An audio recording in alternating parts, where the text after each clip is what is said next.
Olá, a paz do Senhor Jesus a todos.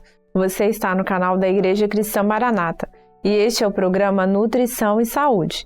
Sejam todos muito bem-vindos ao nosso programa.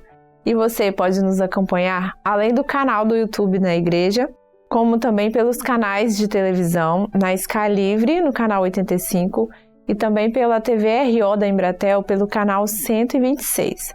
E no programa de hoje, daremos continuidade ao tema Fonoaudiologia e Nutrição na Qualidade de Vida. A doutora Jéssica Moura, que já foi apresentada no episódio anterior, mas quero te agradecer novamente. Seja muito bem-vinda, doutora Jéssica. A paz do Senhor, Bruna, a paz do Senhor a todos que nos assistem. É um prazer estar aqui novamente. Muito bem. E para a gente começar, então, poderia explicar para a gente de que forma, de forma geral, o que a fonoaudiologia implica no papel desse profissional da área da saúde? Claro. A fonoaudiologia é uma área da saúde que se dedica ao estudo, prevenção, avaliação, diagnóstico e tratamento, assim como a reabilitação da comunicação humana, o que inclui fala, voz, linguagem, audição e também aspectos relacionados à mastigação, deglutição e respiração. O fonoaudiólogo, Bruna, trabalha com pacientes de todas as idades, desde bebês com dificuldades de sucção até idosos que podem enfrentar dificuldades na fala ou deglutição após um AVC, após qualquer outro tipo de trauma, por exemplo. Esses distúrbios afetam diretamente a saúde e a qualidade de vida das pessoas, pois envolvem aspectos essenciais do desenvolvimento humano. As áreas de atuação mais conhecidas são linguagem, fala, audição, voz, motricidade orofacial, que são os músculos que a gente usa na nossa fala, na nossa respiração, na nossa deglutição. Temos também a fonoaudiologia educacional, fonoaudiologia hospitalar, fonoaudiologia neurofuncional. Essas áreas mostram a diversidade da fonoaudiologia e como ela se integra de maneira abrangente ao campo da saúde, ajudando a melhorar a qualidade de vida dos pacientes em diferentes fases e condições. Muito interessante, E além das questões de comunicação, você mencionou, a mastigação e a deglutição.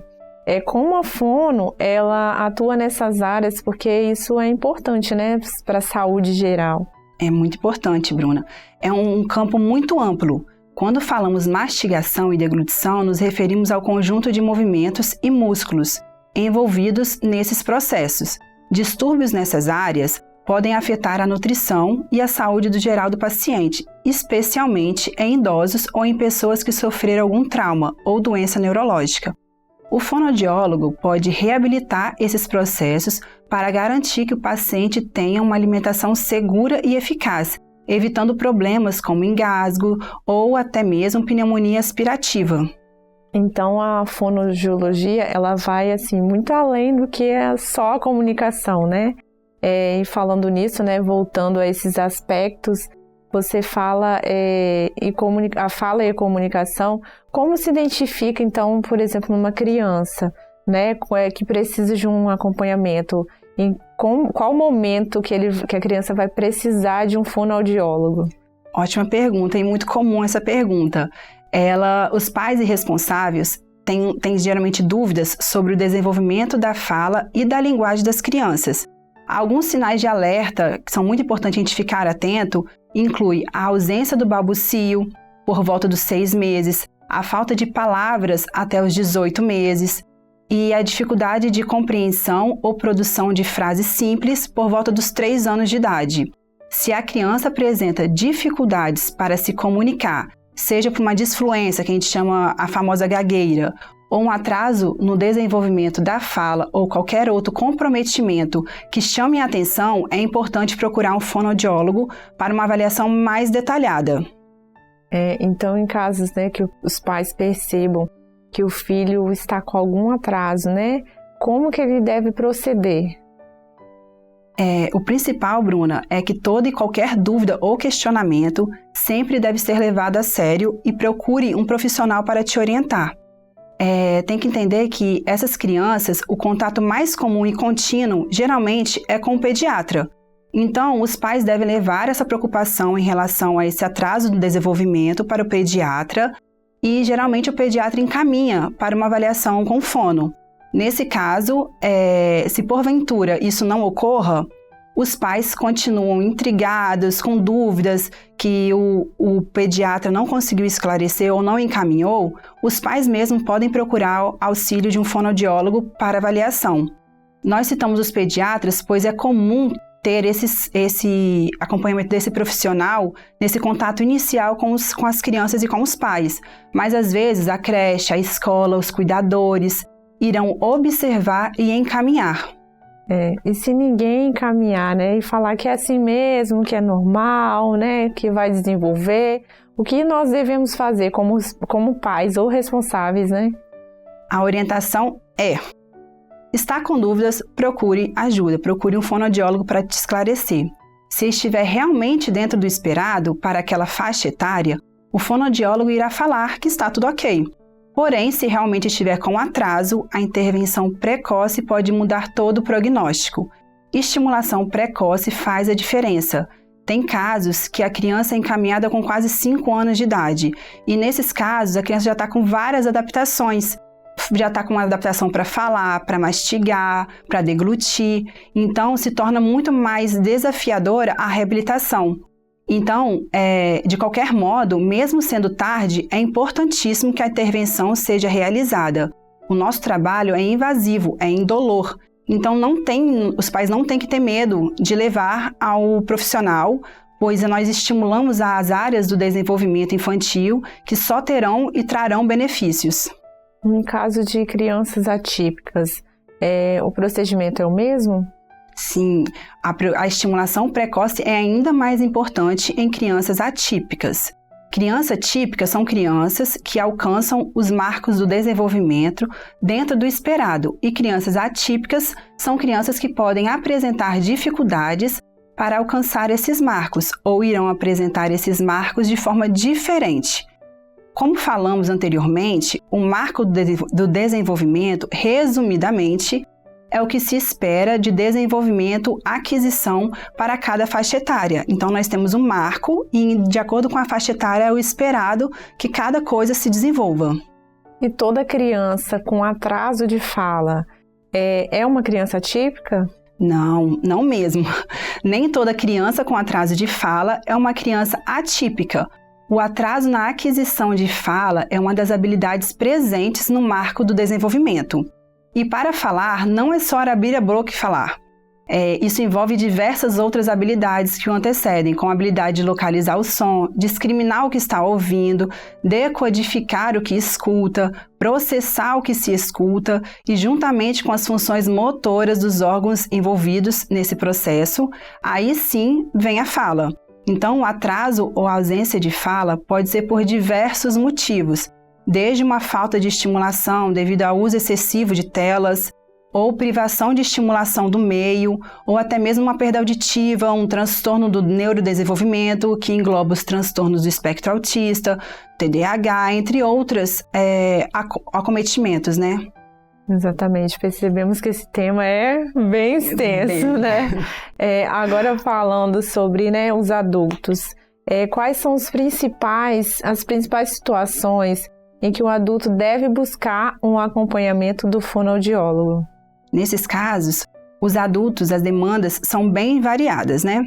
Algumas das mais comuns são alterações na voz, como rouquidão persistente, que pode ser associada ao uso profissional da voz ou não, como em professores, né? Ou cantores que usam a voz como um meio de trabalho, uma profissão. Também tratamos pacientes que sofreram traumas neurológicos, como o AVC, que pode ter impacto na fala e na deglutição. Além disso, pessoas que desenvolvem gagueira na idade adulta, que a gente já falou que é uma disfluência, né?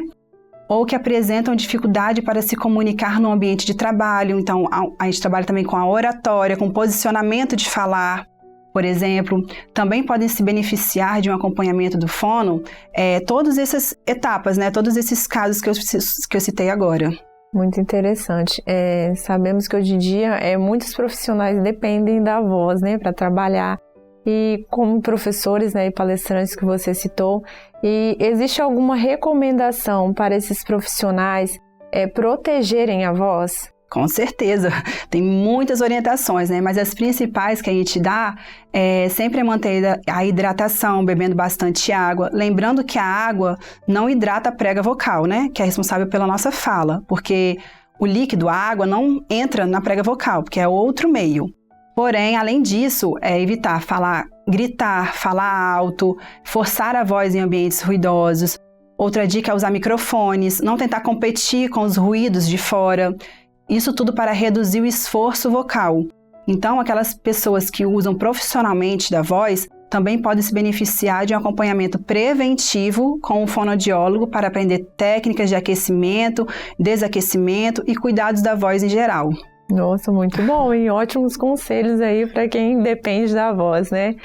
E para a gente finalizar, você poderia nos dizer quais são os principais benefícios de se realizar um acompanhamento com fonoaudiólogo, né, em qualquer fase da vida? Sim, claro. O acompanhamento fonoaudiólogo pode trazer muitos benefícios em diferentes fases da vida. Para a criança, ele pode ser crucial para o desenvolvimento adequado da fala e da linguagem, o que impacta diretamente na socialização e no aprendizado. Já também para os adultos, pode garantir que a comunicação, a voz, a deglutição estejam funcionando de forma adequada, seja no ambiente profissional ou nas atividades do dia a dia. E para os idosos, pode prevenir complicações sérias, como a dificuldade de deglutição, que podem comprometer a saúde em geral. Em resumo, é uma área que melhora a qualidade de vida de qualquer pessoa que enfrente dificuldade nessas funções. Muito interessante, né, Jéssica? Isso que nós temos falado. Para finalizar, né, o programa, geralmente eu gosto de deixar um texto bíblico. E este texto eu acredito que seja muito pertinente porque nós estamos falando de duas áreas, né? Da área da nutrição e da área da fonoaudiologia. Então, o texto que eu vou ler para vocês que estão nos assistindo, né? Ele está lá em Romanos 12, 4 e 5. Porque assim como em um corpo temos muitos membros e nem todos os membros têm a mesma operação, assim nós que somos muitos, somos um corpo em Cristo. Mas individualmente somos membros uns dos outros. Queridos, assim como o nosso corpo tem várias funções diferentes, nós como profissionais também temos as nossas áreas de atuação. E juntos funcionamos melhor para entender cada área da saúde. Por este motivo, eu sempre quis trazer, né, profissionais, né, junto comigo que atuam na área, seja da nutrição ou em outra área da saúde, para melhor entender os temas que a gente sempre vem abordando aqui. Então, eu já quero te agradecer, Jéssica, pelos episódios, né, e pelas informações valiosas que você trouxe para nós aqui. Tenho certeza que ajudou muitas pessoas e já está convidada novamente a retornar quando quiser. Jéssica, muito obrigada. Muito obrigada, Bruna. Muito obrigada a todos. É um prazer estar aqui. A paz do Senhor. E este foi mais um programa Nutrição e Saúde. Te aguardo na semana que vem para mais um tema relevante. Até mais!